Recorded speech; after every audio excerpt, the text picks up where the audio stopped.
todos, gracias al maestro Luis Felipe y a mis compañeros del seminario, y sobre todo a ustedes por estar aquí presentes.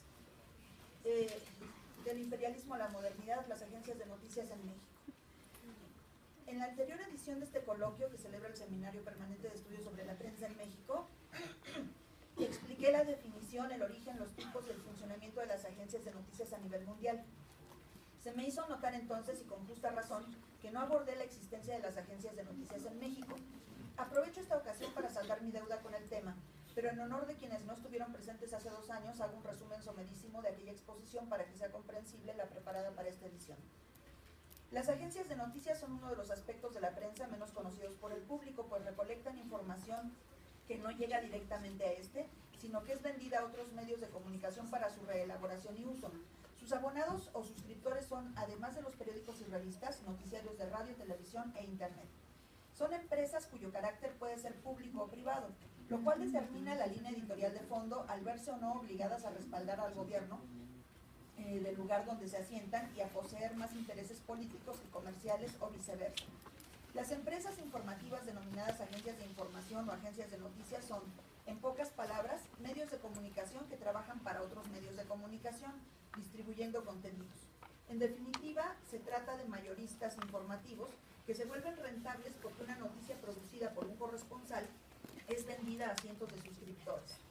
Si bien en este momento histórico el concepto de agencias de noticias es usual, no fueron conocidas antes de 1835 ni se llamaron siempre así. En 1832, un negociante casi arruinado, Charles-Louis Havas, francés de origen húngaro, instaló en París una oficina de traducciones de periódicos extranjeros a la que llamó Corresponsalía Havas. Desde ahí descubrió cuáles eran las necesidades de sus clientes, por lo que amplió su servicio y creó la agencia Havas.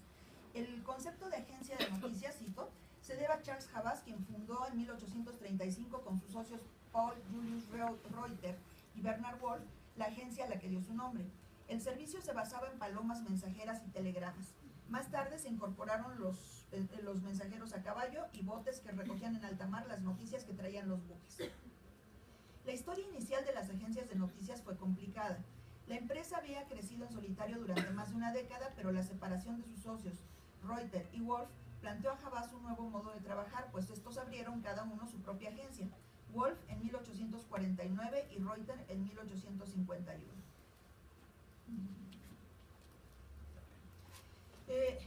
En 1859, Havas, Wolff y Reuter suscribieron un acuerdo de cooperación mutua que les permitió monopolizar la información. Aunque protegidos por los gobiernos de Francia, Alemania y Gran Bretaña, el crecimiento de agencias estadounidenses y algunas europeas como la española Fabra los hicieron repartirse el mundo. Este reparto buscaba evitar competir entre ellas, pues era más lucrativo dedicarse a explotar su zona de influencia. No había tantos periódicos en aquella época como para desgastarse en tratar de atacar a los mismos clientes con los costos tecnológicos que eso implicaba. Así, el reparto del mundo bajo una óptica imperialista muy aceptable en aquel tiempo quedó como sigue. La agencia Havas, que ejercía una posición dominante, se reservó el control informativo del Imperio francés y de sus colonias en África, de ciertas áreas europeas como Italia y España y de algunos países de América del Sur, Argentina y Chile. La agencia alemana Wolff operaba fundamentalmente en Europa Central, parte de los Balcanes, en el Imperio Ruso y en los países nórdicos. En tanto, la agencia Reuters dominaba el flujo de noticias del Imperio Británico, principalmente en América del Norte y el Extremo Oriente, y poseía cierta influencia en los Balcanes. Sin embargo, una agencia estadounidense tenía enorme interés en acaparar la cobertura de noticias en su área de influencia, entre otras cosas porque hacía pocos años que su país había tenido un conflicto bélico con su vecino del sur, y de hecho esa guerra era en principio su razón de ser. Cito: la guerra entre México y Estados Unidos fue un catalizador del desarrollo de los medios informativos y motivó a varios diarios de Baltimore, Filadelfia y Nueva Orleans a realizar una alianza temporal para costear los gastos de sus enviados. Este acuerdo sentaría las bases para lo que en un futuro formó la agencia Associated Press. Con base en los muchos intereses estadounidenses en América del Norte, Associated Press negoció con la agencia Reuters el dominio sobre la cobertura del territorio mexicano, pero no lo hizo sola, contó con el apoyo de su gobierno.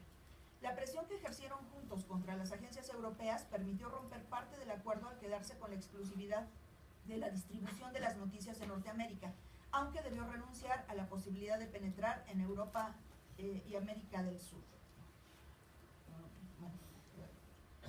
Entrada de las agencias de noticias a territorio mexicano.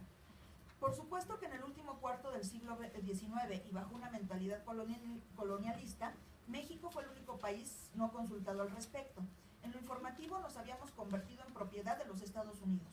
La voluble situación de la política mexicana entre 1875 y la tardía estabilización final después de la Revolución Mexicana, pero también la falta de visión desde la prensa nacional, impidió que por muchos años hubiera ningún intento de crear una agencia de noticias propia. ANTA, la primera agencia noticiosa mexicana. Con la estabilización del régimen surgido de la Revolución Mexicana, un ingeniero sonorense, cuya participación en el movimiento constitucionalista le valió un nombramiento en el gobierno, comenzó a viajar por otros países y a conocer el modo en que se manejaban las noticias en el extranjero. Juan de Dios Bojorquez León fue diputado en 1920, recorrió Centroamérica con una delegación mexicana, luego tuvo cargos diplomáticos en Honduras, Guatemala y Cuba, fundó el Departamento Autónomo del Trabajo y Previsión Social y fue secretario de Gobernación en el primer gabinete de Lázaro Cárdenas. En 1929 reunió para discutir la posibilidad de crear una agencia mexicana de noticias a 3 amigos suyos: Eduardo Villaseñor, que es el señor que está para ustedes a la derecha, la dislexia, perdón, agregado comercial de la Embajada de México en Londres; Julio Álvarez del Valle, corresponsal del diario argentino La Nación en Madrid; y León Roland, representante del diario francés Le Temps e inspector de la agencia Havas en la capital española. Y aquí cito a Bojorquez. En 1935, Eduardo Villaseñor y yo hicimos un esfuerzo para fundar una agencia de noticias. Nunca se había hecho cosa igual en nuestro país. Al establecerla, nos ayudó el presidente Cárdenas, y a sostenerla el jefe del DAT, Arroyo Chávez. En 1945 le dio muerte Maximino Ávila Camacho. Los objetivos que se seguían eran más políticos que periodísticos. Según Bojorquez, a Eduardo le preocupaba además que México careciera de una agencia nacional de noticias para contrarrestar lo malo que de nosotros se decía en el extranjero. Tras una serie de acuerdos, lograron abrir la empresa que en principio llevó el nombre de Havas ANTA, siglas que significaban Agencia Noticiosa Telegráfica Americana. Cito: nuestra agencia no apareció sola en 1935. Tuvimos que aceptar el padrinazgo de Havas, la famosa y eficiente agencia francesa. Durante varios años el servicio que dimos a la prensa nacional apareció con esos nombres: Havas ANTA. Por su parte, Havas presentaría en Francia Noticias de México signadas ANTA Havas. En la visión de Juan de Dios Bojorquez, una agencia de noticias debía servir a fines nacionalistas, políticos y propagandísticos. Decenas de naciones, la nuestra incluida, se verían envueltas en la Segunda Guerra Mundial y a todas les importaba tratar de imponer sus intereses. Cito: los servicios de noticias en todas las naciones, comenzando por las más adelantadas, las agencias noticiosas desempeñan un papel de primer orden. Subvencionadas o no, esas agencias sirven para difundir lo que más interesa a sus países en que actúan. Es natural que así suceda, ya que por medio de las informaciones que difunden puede hacerse propaganda o defender a la nación de origen. Se cumple así un deber patriótico. Es nuevamente Bojorquez. Aunque la empresa duró poco menos de 10 años, obtuvo logros significativos en lo periodístico, pues tuvo como sus abonados a 3 de los diarios más importantes de la capital, a 45 de los estados y a varias estaciones radiodifusoras. Con la Segunda Guerra Mundial en curso, llegaron a ganar varias noticias de 8 columnas en la prensa mexicana, entre ellas, cito, los avances de Rommel hasta El Alamein, la toma de Roma por el general Clark y sobre todo la invasión de Rusia por los alemanes. El primer hermano incómodo en la historia política de México, Maximino Ávila Camacho, secretario de Comunicaciones y Obras Públicas, tuvo aspiraciones presidenciales. Decidió que un buen vehículo para su campaña electoral era la agencia ANTA y trató de hacerse de ella, pese a la oposición de su hermano, el presidente de la República.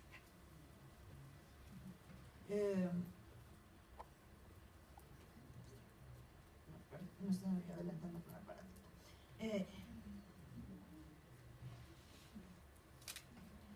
Porque hubo un secretario de Estado que pretendió hacerse de ANTA para futuras campañas presidenciales, sufrimos la embestida de la Dirección de Telecomunicaciones, que no entendió nuestra misión.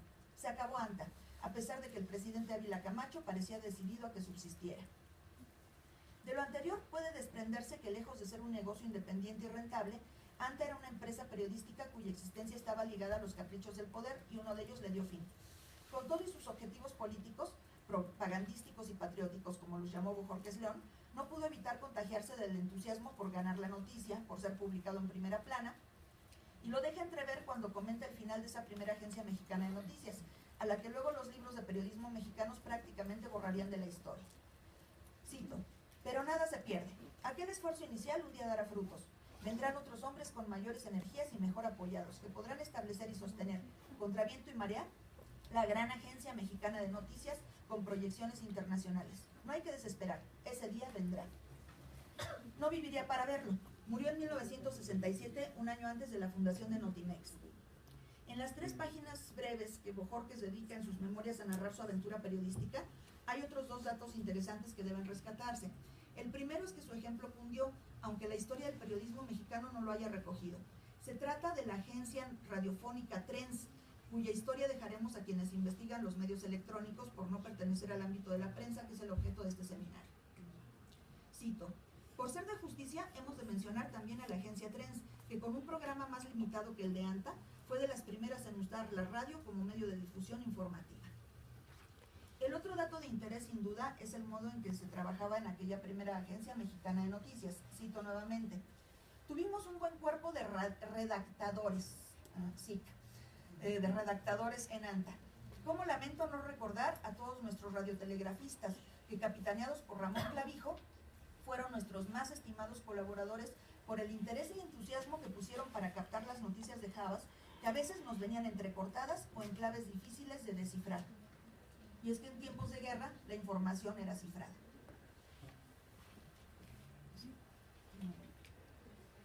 Informex, una agencia noticiosa dedicada a vender publicidad. La siguiente agencia mexicana de noticias fue de carácter privado y por ende su finalidad era ser rentable. Fue fundada en 1961 por el periodista radiofónico Álvaro Gálvez y Fuentes, conocido por su apodo de El Bachiller. A 16 años de la desaparición de ANTA, los periódicos se veían obligados a acudir a las agencias internacionales de noticias que raramente cubrían información mexicana e invariablemente emitían sus despachos en inglés, cuando no en francés o en alemán. Eso suponía un gasto extra por el pago de traductores y la pérdida de tiempo valiosísimo cuando los lentos y pesados sistemas de impresión obligaban a establecer una muy temprana hora de cierre. Por eso la aparición de una agencia de noticias en castellano y con información del propio país fue bien recibida. Sin embargo, estaba en sus primeros años más abocada a la venta de publicidad que de noticias, por ser mejor negocio, según explica Trejo del Arbre. Álvaro Gálvez y Fuentes, ligado a Telesistema Mexicano, o Televisa, había sugerido a la empresa la creación de una agencia de noticias que permitiera unificar los esfuerzos de distintos noticiarios con un interés marcadamente comercial, ya que se pretendía vender publicidad más que información. En esos años, la agencia disponía de espacios en los noticiarios y se dedicaba a conseguir anuncios en programas como el noticiero Carta Blanca o el radio Relámpago del Aire. Muerto el fundador en 1975, fue adquirida por el periodista Rogelio Cárdenas, cuyo hijo se hizo cargo de dirigirla. El despunte de Notimex, aparecida 7 años después que ellos, le dio por primera vez una competencia. Sin embargo, más que la competencia, el problema fue que viviría muchas turbulencias internas. En 1977 la adquirió Salvador Trueba, que intentó levantarla sin éxito hasta 1982, cuando la puso en manos de Salvador del Río, pero sin darle el apoyo necesario.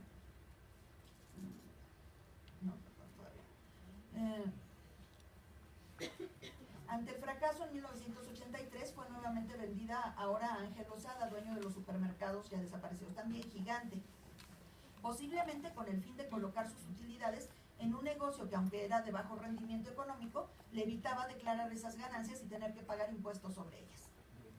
Entre 1984 y 85, Informex fue puesta en manos de Guillermo Rocha Díaz, cuya administración dejó los agudos conflictos laborales que a la larga terminarían con ella.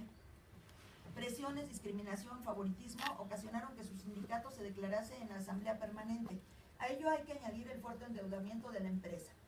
Con todo, al fortalecerse la postura de los periodistas, lograron hacer una cobertura más imparcial de las campañas políticas en entrevistas realizadas a los líderes de los partidos entre varios de sus propios reporteros, para evitar que éstas se tiñeran con la simpatía o antipatía de un solo periodista al entrevistado. Hacia 1985 transmitían unas 220 notas diarias, casi las mismas que Notimex, con todo el respaldo del Estado mexicano. En esa misma época, otras agencias nacionales como Lemus tenían alrededor de 50 noticias diarias. Contaba con la quinta parte del presupuesto de Notimex, en aquella época 180 millones anuales contra 950, y menos de un tercio de sus abonados, 60 contra los entonces 220 de la agencia oficial, 3 de los cuales estaban en la Ciudad de México. Parte de su penetración se debía a que vendían información a grupos radiofónicos que a su vez le enviaban a sus estaciones de radio en provincia. Televisa intentó comprarla, pero los dueños no accedieron.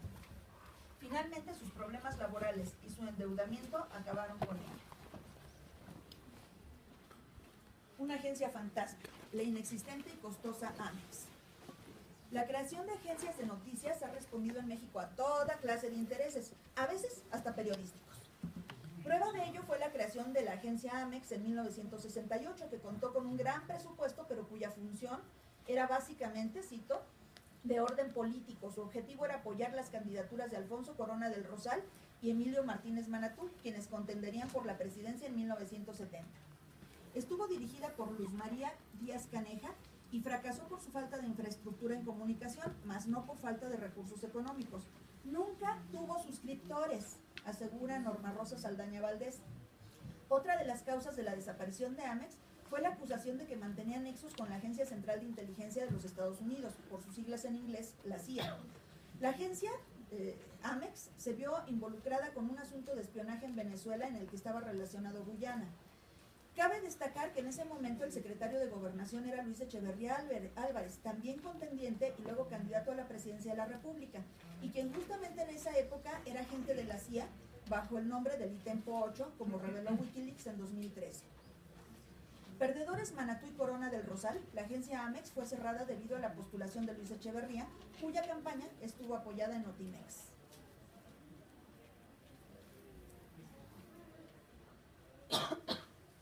Con el escándalo de espionaje en que se encontraba Amex, la otra agencia oficial creada simultáneamente, no es raro saber que la propia Notimex vio sus primeras luces bajo acusaciones políticas graves. Cito, se ha dicho que en 1968 sirvió para promover a un grupo que supuestamente se habría denominado Caos, Comité Antiolímpico de Sabotaje, encargado de desprestigiar al movimiento estudiantil. Nunca se ha comprobado esa especie, aunque en el extranjero se llegó a difundir, dice Trejo del Arbe. Aquí hay que recordar que tampoco estaba comprobada la existencia del batallón Olimpia hasta que fueron filtradas unas fotografías a San Juana Martínez, entonces de la revista Proceso, ¿no? Entonces el hecho de que no esté comprobado no significa que no haya sucedido. Muy pronto se hicieron visibles sus filias. Al depender del gobierno, su línea no fue la de un medio de Estado, sino la de un vocero del gobierno en turno, con los vaivenes sexenales que esto implica en México. Depende económicamente de la Secretaría de Gobernación, instancia que también tiene la facultad de designar a sus directivos operativos y administrativos. En la práctica, era el presidente de la República quien designaba al director de la agencia. A lo anterior, Trejo añade la existencia de una laguna jurídica. El único marco de acción de las agencias es el mercantil.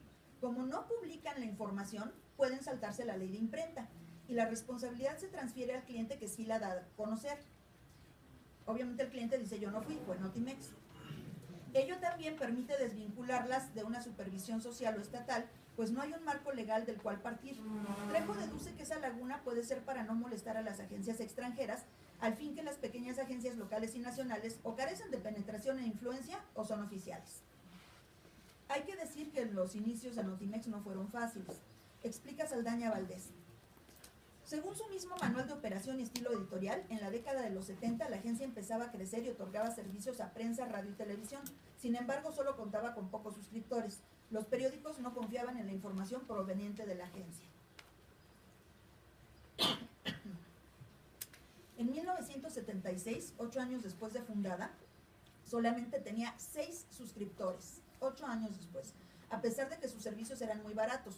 Para desplazar a las agencias internacionales se llegaron a regalar, pero ni así los diarios los aceptaban.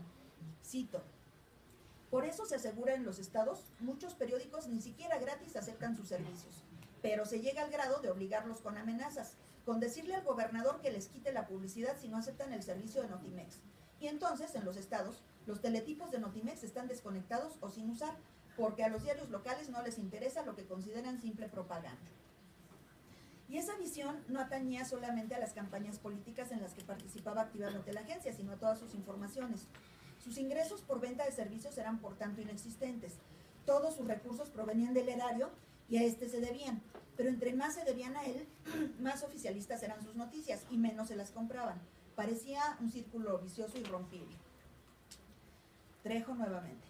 Su dependencia de la Secretaría de Gobernación ha significado para Notimex la necesidad de desempeñar tareas distintas a las de una agencia de prensa, ya sea por instrucción de autoridades superiores o porque tal vez ese haya sido el afán de sus directivos.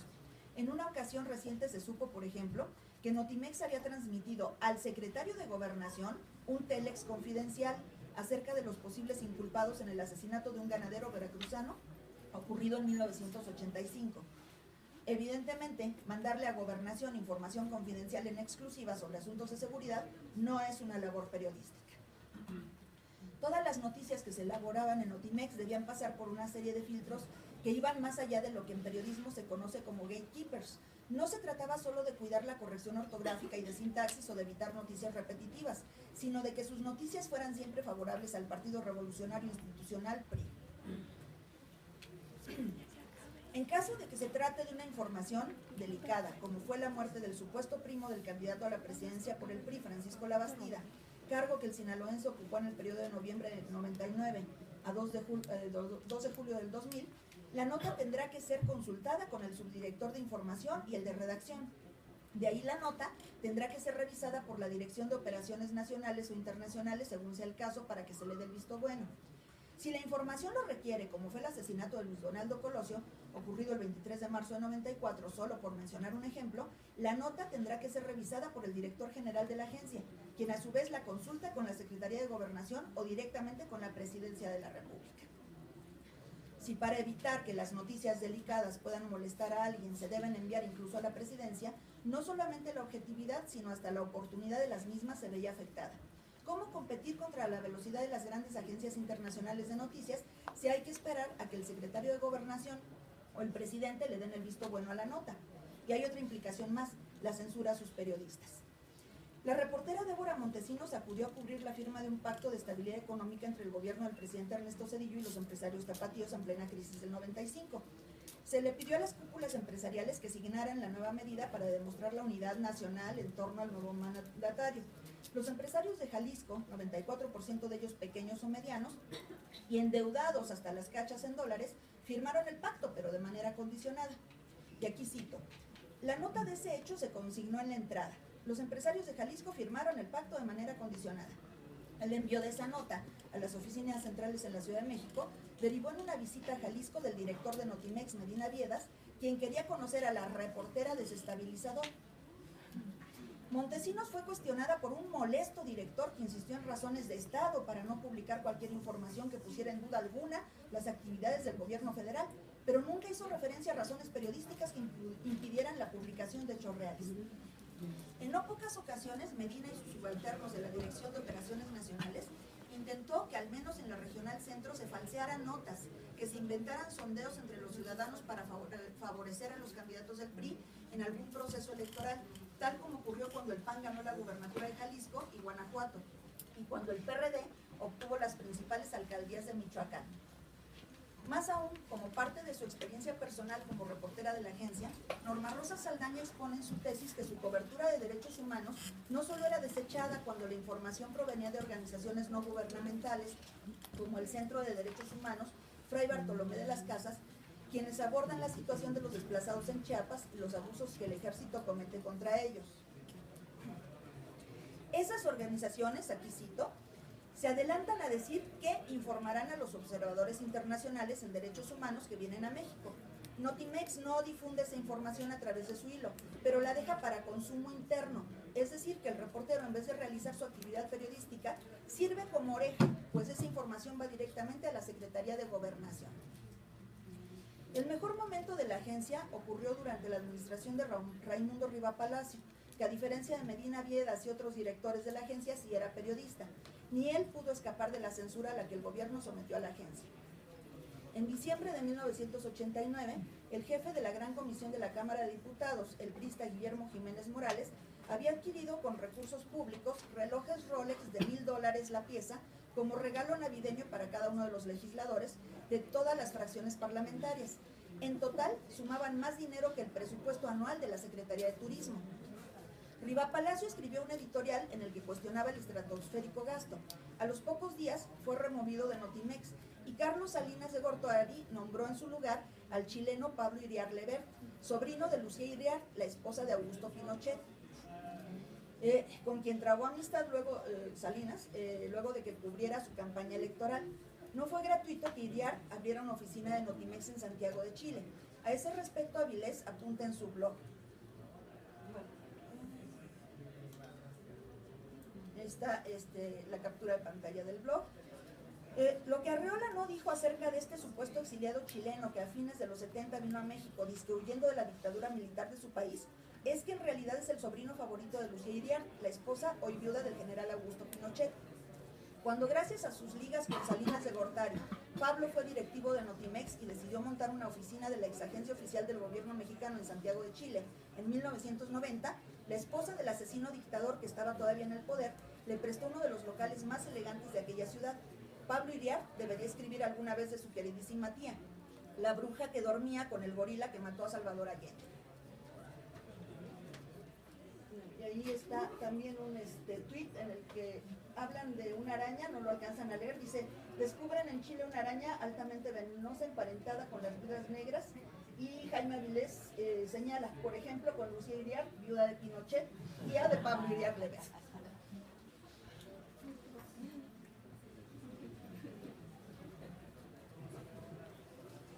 El despegue y estabilización de Notimex. Torres Flote explica que en sus inicios Notimex se constituyó como una sociedad anónima pese a nacer a la sombra del gobierno. Los socios Miguel López Azuara, Carlos Ferreira, Armando López Becerra, Roberto Galindo y José Carreño Figueras la cedieron por completo al gobierno y con ello se transformó en una empresa de participación estatal mayoritaria. Este cambio es importante porque representó para Notimex una modificación sustancial de su infraestructura. Ahí estoy como el del infraestructura. Y su expansión en los años siguientes, pero al mismo tiempo una mayor injerencia del Estado y por tanto un control mayor sobre la información. Es a partir de entonces que Notimex fue incorporada a la normatividad del gobierno con todas las implicaciones que ello tiene. Si en 1976 la agencia tenía media docena de suscriptores y al finalizar el sexenio de Luis Echeverría su presencia en los medios mexicanos era casi inexistente, en los 80, tras su entrega de lleno al gobierno, se buscó fortalecerla. Bajo la dirección de Miguel López Azuara, entre 82 y 83, contaban con 38 suscriptores, de los que 20 eran oficinas de gobierno que no utilizaban el servicio. En 1983 tuvo su primer corresponsal extranjero en Managua, y en solo 2 años, bajo la dirección de Héctor Manuel Ezeta, llegó a 29 corresponsales en las principales ciudades del continente. Ezeta fue el director que más tiempo duró en el cargo, de 83 a 88, pues el resto se han sostenido por 1 año o 2. Eso le permitió impulsar el desarrollo de la agencia, cuya dirección tomó con poco más de 80 suscriptores. La consolidación ocurrió sin duda bajo la dirección de Raimundo Riva Palacio, que entre 88 y 90 logró internacionalizar la agencia y elevar un poco más a más de 200 los suscriptores. En su periodo abrió el hilo en portugués y creó las oficinas regionales para descentralizar la información. En 90 el asunto de los Rolex acabó con su gestión. Si en la información internacional y cultural Notimex comenzaba a construir un prestigio, la información nacional seguía cuestionándose. Era una broma común entre reporteros referirse a ella como Mentimex. La dirección de Pablo Iriart, designado por Carlos Salinas de Gortari, se caracterizó por una purga al más puro estilo estalinista al interior de la agencia. Casi una treintena de reporteros, editores y otros trabajadores de la redacción que cuestionaron las políticas internas de la agencia fueron despedidos. Iriart buscó un acercamiento con Televisa y otros medios, pero no prosperó. Con todo, el número de suscriptores siguió a la alza. La dirección de Jorge Medina Viedas, ex candidato del PRI a la gubernatura de su natal Sinaloa, fue un retroceso en lo periodístico.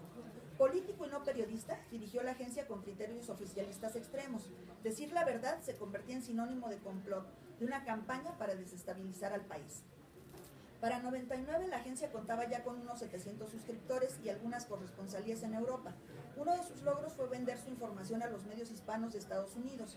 El crecimiento ya era innegable. Cabe subrayar que el número de suscriptores no está dado por el total de empresas contratantes, sino por el número de medios que ellas representan. Por ejemplo, si Grupo Asir o el IMER contratan el servicio de Notimex, no se cuentan como uno, sino como el total de estaciones de radio que cada uno de estos consorcios tiene.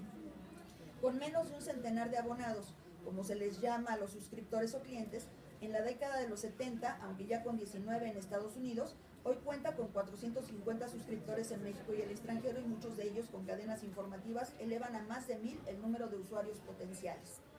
Por ello es que muchos documentos en los que se cita el número de suscriptores de la agencia hablan de poco más de 950.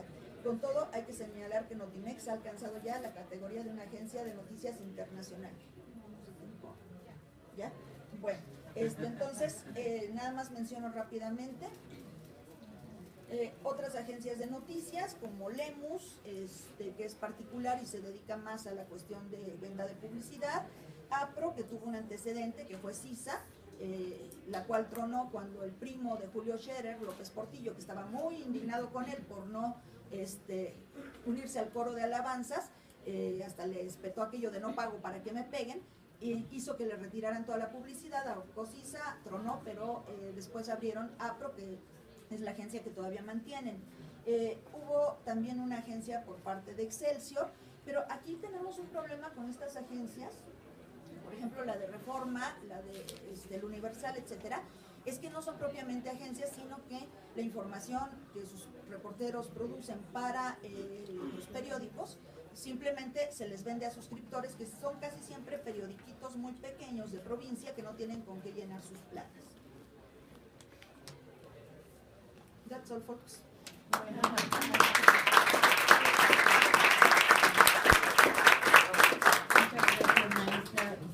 Agradecemos si ella tiene una pregunta, inquietud para solamente una pregunta, un par de preguntas para no salirnos del tiempo.